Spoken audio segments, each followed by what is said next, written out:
Hello guys, how are you getting on? My name is Aaron Kelly. You're very welcome back to another video here on my channel today. The draw for the Champions League last 16 has just been finalised and Chelsea have drawn familiar opponents in the shape of Bayern Munich, the team that we went and beat them in their own backyard in the Champions League final in 2012. We haven't played them in the Champions League since. We played them, I think it was 2 seasons later in the UEFA Super Cup, which we lost after extra time.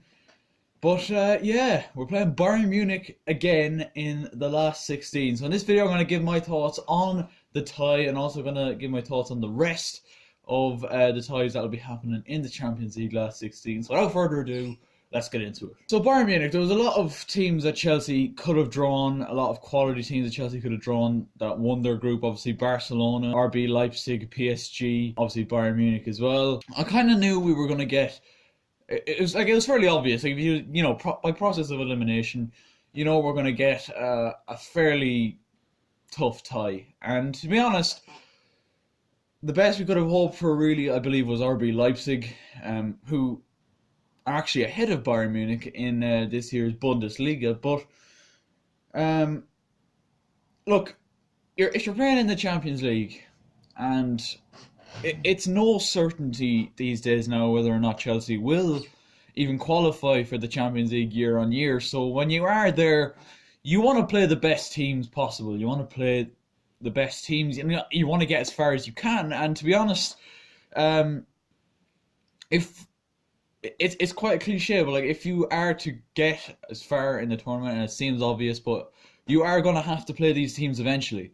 So why not try and get it out of the way now? What kind of chance do I think we have against Bayern Munich? Well, it's no surprise that after Chelsea's recent form, and you will have noticed that I didn't make a verdict on the game against Bournemouth from Saturday, because I don't want this channel to become a spot of negativity. And I do believe if I had done that, it would have just been adding more fuel to the fire, so I decided to just, let it be. It is what it is, and I've calmed down because of it since. So I'll only make videos on Chelsea defeats when I feel absolutely necessary.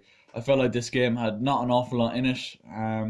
We just didn't show up, and Bournemouth got a goal that they probably deserved. I mean, they definitely didn't deserve to come out of that game with a defeat, but Bournemouth didn't, should I say.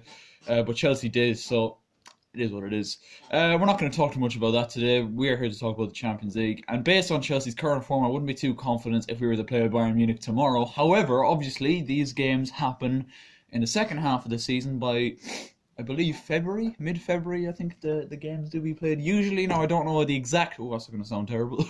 These knockout stage games, they tend to happen in and around February time. So hopefully by then, Chelsea's form will have picked up, and hopefully we'll be in a better state of mind and a better position than we are at the moment. In terms of the team Bayern Munich has, I suppose they're kind of going through, I believe I said it in my Champions League group stage kind of reaction thing back in August.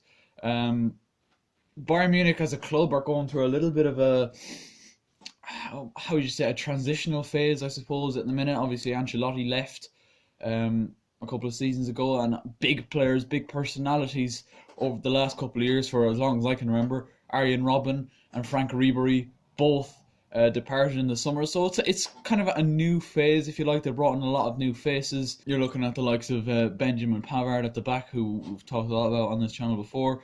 Philippe Coutinho in midfield, on loan from Barcelona, of course, and of course Ivan Perisic as well. So a lot of these players will be coming in to, I suppose, replace a lot of the old guard. There's a lot of quality in this Bayern Munich side. They do look strong defensively, and they usually are. Kimmich and Alaba will be their fullbacks. You'd imagine Pavard and Sulla will be their centre-backs. They still have Lucas Hernandez and Jerome Boateng there, so they're not, lacking in options at the back by any means. Then when you move into the midfield, you're looking at the likes of, obviously, Coutinho and Thiago and Goretzka, who make that kind of creativity in the middle. Then you have the brick wall that is Javi Martinez, and he's proven to be a very important player for them over the last couple of years. And obviously Corentin Tolisso as well is no slouch of a player either. So it's strong in the middle as well. And then going forward, they have a lot of creativity. Obviously, Serge Gnabry, there's been a lot said about him this season. Shone in the 7-2 win over Tottenham. in the Champions League group stages a couple of months ago. So he's going to be absolutely up for this game as a former Arsenal man, as you can imagine as well. Perisic, big summer signing, came in. Will obviously cause problems as well. Thomas Muller kind of over the hill now at this stage, you would imagine. Kingsley Coman would usually play, but he got a bad injury against Tottenham the last day, so you would imagine that he will be struggling to make that game. As I said, they are taking place in February, but it was a pretty bad looking injury. I'm not going to put it up on screen because it was just fucking disgusting, to be honest with you. And then obviously the big man up top, Robert Lewandowski, will always cause issues as well. Like, it's a very, very strong Bayern Munich squad for a team that's supposed to be in a transitional phase. They are struggling in Bundesliga terms, and by struggling I mean they're not top of the table. And you know, when you're a club of Bayern Munich's magnitude, certainly in a domestic sense, when you're not winning the league, it's not, doesn't make for a good view. And however, in the Champions League, they have very much shone, obviously topping the group. That's the reason we had the chance to face them in the first place. But yeah, you don't beat that Tottenham team 7-2 in their own backyard without having a vast amount of quality, and that's what they have in the likes of Serge Gnabry and Philippe Coutinho, who obviously scored a hat-trick there at the weekend for Bayern Munich. And Lewandowski is still banging in the goals as well. He's still one of the most prolific strikers in world football. So without a doubt, Bayern Munich are going to be a very, very difficult prospect for Chelsea. But I do feel we have the quality on our day. Our day hasn't happened too often recently. We have the quality there to cause them one or two problems. Manuel Neuer seems to be kind of in the decline a little bit now, so we'll have to test him. We'll have to start actually shooting from outside the box. They're strong defensively, but we are strong offensively. My only issue is, will we have the quality to keep the likes of, you know, Coutinho, Thiago, Perisic, you know, Gnabry and Lewandowski quiet? I do not know. That is the honest question. It's the honest answer I can give you. I really don't know if we'll be able to keep them quiet. It all depends. I suppose we will have a January transfer window now to hopefully go out and buy a player or two, and I do think Frank will try and strengthen defensively. The issue that comes with that then is you cannot sign a player who has already played in the Champions League this season. Obviously, one player we've been looking at has been Kalidou Koulibaly, and obviously he has already played in the Champions League with Napoli this season, so he would not be able to feature for Chelsea if we were to sign him. So, but the more likelihood is we're looking at Nathan Ake, bringing him back to the club, so he would be able to play, and I do think he would partner either Fikayo Tomori or Antonio Rudiger, providing everyone is fit by the time we face Bayern Munich. But I'm very much looking forward to it. It's going to be a very tough two games, but I believe we can do it. I believe we have the character. I think on paper, Bayern Munich are a far better side than Chelsea. But you never know, anything can happen in football, and if we just dig in, I do believe we can get some sort of result out of it. But yeah, as I said, I'm happy enough with the draw. Like, it would have taken a lot for me to not be happy with the draw because, as I've said already in this video, you're going to play the best teams anyway, so why not get one out of the way in the last 16? Let's hope we can put Bayern Munich away, and if that happens, like, I don't think there's too many teams that are going to stop us. If you're looking at, okay, there is a few, let's be honest, there is a few. Like, the English sides are probably the best sides in Europe at the minute. If you look at Manchester City and Liverpool, both of them would probably stop us. But in terms of a continental or a European setting, Barcelona, Real Madrid, I wouldn't fear either of them. The only, like, Atletico Madrid are always fairly resilient defensively, and that's who Liverpool have got. So it'll be interesting to see how that tie goes. Obviously, Juventus have the quality going forward in Paulo Dybala and Cristiano Ronaldo as well, so you'd fear coming up against them. But without further ado, I think we should move on now to the rest of the ties for the last 16. Staying in Germany, and Borussia Dortmund have drawn against Paris Saint-Germain. Real Madrid and Eden Hazard will be turning to England to face Manchester City. Atalanta face Valencia. That's going to be I can't believe them two teams have actually, you know, drawn each other. Atletico Madrid versus Liverpool, as I've already said. Chelsea versus Bayern Munich. Tottenham versus RB Leipzig. And Napoli versus Barcelona. So, a few very interesting ties. They're starting off with Borussia Dortmund and Paris Saint-Germain. Now, PSG on paper should win this game. But we all know PSG throughout the years, they tend to bottle things a lot. We think back to that infamous game against Barcelona over 2 legs. They were 4-0 up after the first leg in Paris and then lost the second leg by 6 goals to 1. And incidentally, it was Unai Emery who was in charge that particular season. So, it didn't make for good viewing for him. And obviously, as recent as last season, they were 2-0 up, I believe, against Manchester United, having scored two away goals at Old Trafford, yet still managed to lose to a struggling Manchester United team in the second leg. So PSG should win, but you never know. They could bottle it. It's one of those. You don't know until it happens. People say, "Oh, I've seen differences in PSG this season." You don't know PSG until you see them in a knockout stage, scenario. So for this one, it's kind of like we'll see when it happens, sort of thing. You know what I mean? Real Madrid versus Manchester City. Now, there's no doubt that Real Madrid have a lot of quality, but haven't really shown it this season. Let's be honest. Eden Hazard is out for the next couple of months with an injury he suffered just a few weeks ago. There, he will miss the Clasico, but I do think he will be back in time for the game against Manchester City.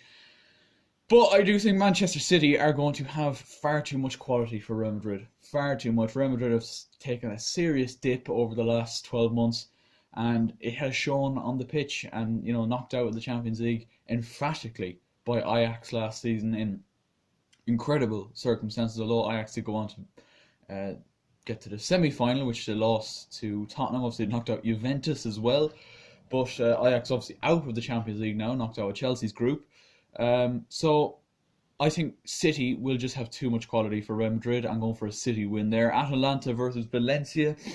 I was impressed by Valencia in the group. Now, they weren't amazing, and they've been doing poor in La Liga, but I haven't seen an awful lot of Atalanta, so it's hard for me to make a kind of prediction on that. Obviously, they finished second in Manchester City's group, so it'll be interesting to see. I think Valencia will do it, but Atalanta could surprise me. Atletico Madrid versus Liverpool. I'm going to go for a Liverpool win. Atletico, as I said, they're always resilient defensively, and they've signed a couple of big players this season. The standout one being obviously João Felix. They've had players that have gone. Like, you look at the likes of Diego Godin, Antoine Griezmann. A lot of players that have left. And I suppose you could say they're going through a bit of a transitional phase as well. But one thing that hasn't changed is the manager, Diego Simeone, will always make things difficult for his opposition. So I think they will make it, uncomfortable for Liverpool. But I do think Liverpool will just have that little bit too much quality. They're showing it in the league. They're 10 points clear now. And I don't think anybody's going to catch them unless we see a major bottle job towards the second half of the season. Obviously, they have a lot of games coming up now towards the end of December with the World Club Cup kicking off. But if they make it through that stage with the same kind of points difference still intact, I think Liverpool will have no problem with going on to win the league and have no problem getting past Atletico Madrid in this one. I'm a little bit wary about making a prediction for Bayern Munich. As I've said, look, as I've said, we have the quality on our day. Bayern Munich have a lot of quality as well, so I'm going to stay relatively quiet on this game, non-surprisingly. I know it's probably going to piss off a lot of you, but I don't want to look back on this and say, "Oh, you fucking jinxed it, Aaron, you jinxed it," because I'm not going to say anything. I'm not saying anything, right? We're going to just let it play out, see what happens. You know what I mean? Tottenham versus RB Leipzig. Now, I haven't seen an awful lot of RB Leipzig this season, but I do know they are top of the Bundesliga at the minute. The Bundesliga title race at the minute is fucking crazy, which is good to see because year in, year out, Bayern Munich usually win it by a streak, and I believe there's like 10 points separating first from seventh or something like that. Like Danny said it to me last night, something like that.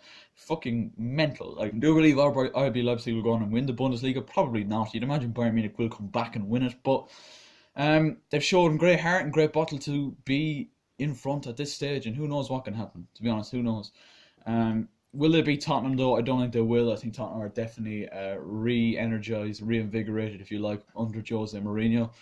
They've showed a lot of quality. Obviously, one blip in the road, they lost to United in the league midweek a couple of weeks ago. So, that was a bit of a mishap for them. But other than that, they've shown a lot more heart, shown a lot more fight and bottle. And they're playing Chelsea next week in the league, which I fear greatly. Like, I am not looking forward to that. But I think there will be RB Leipzig with relative ease. I'm going to go for a Tottenham win. And last one, Napoli versus Barcelona. And this is a tough one because Napoli have actually really impressed me in the group stage. They were in Liverpool's group, and they gave them a very good game at Anfield, and really put it to them. Obviously, didn't win the game, drew it in the end, but they showed a lot of quality. It was a quality finish by Dries Mertens that day, and they have quality up the pitch. You look at the likes of Mertens and Insigne Koulibaly, world-class centre-back at the back. And, they have quality there.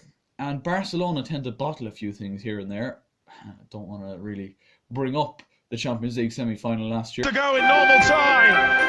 Liverpool 3-0. Corner taken quickly, Origi! But you know what I mean? And there was the year before against Roma in the quarterfinals. So they're inclined to an old bottle job themselves. But I do think they will have that little bit more quality. Whenever you have Lionel Messi in your team, you're always going to have that, chance, aren't you?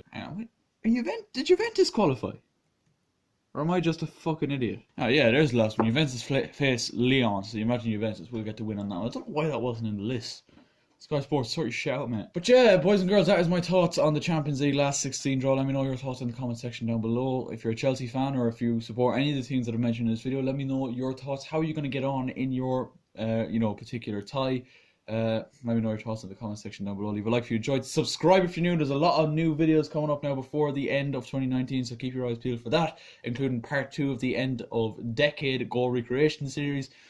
And hopefully, if I get time, we'll try and get around to the November recreations for the end of the year, but I'm pretty fucking flat out at the minute on work and college and the such. So make sure you subscribe to the Shy Talk Podcast YouTube channel. I have left a link in the description so you can go there and subscribe, because we have a very, very enjoyable podcast coming out on Christmas Day, myself and Mr. Greevach. So it's probably the best podcast we've made so far. I had a lot of fun recording it and a lot of fun editing it. So make sure you go over there and subscribe. And yeah, hope you're having a good day. Leave a like if you enjoyed, as I said. Subscribe if you're new. And as always, I will catch you later.